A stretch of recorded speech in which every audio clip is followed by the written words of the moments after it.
Thanks to our friends at The Motley Fool for sponsoring this video. Check out the link below, fool.com/The Smattering, to get access to the 10 best stocks to buy right now. I'm Jason Hall. This is The Smattering. I've got somebody here with me, Tyler Crow, with a little bit of important advice that investors should probably heed before you jump into any of the major airline stocks right now. There's something really important that's changed for airline stocks today versus before the coronavirus pandemic started. There's a lot of stories right now of kind of the reopening of commercial airlines. Business travel is picking back up. China's policy on COVID lockdowns is easing significantly. And so there's the reopening of China, and all of the travel is likely associated with that.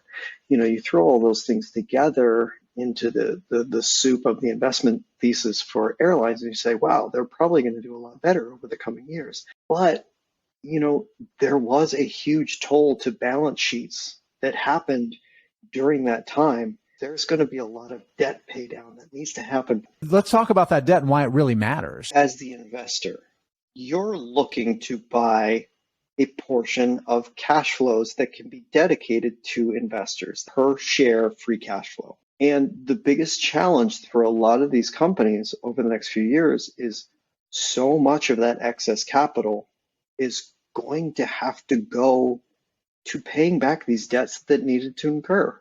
It was absolutely the right move that they needed to make to survive.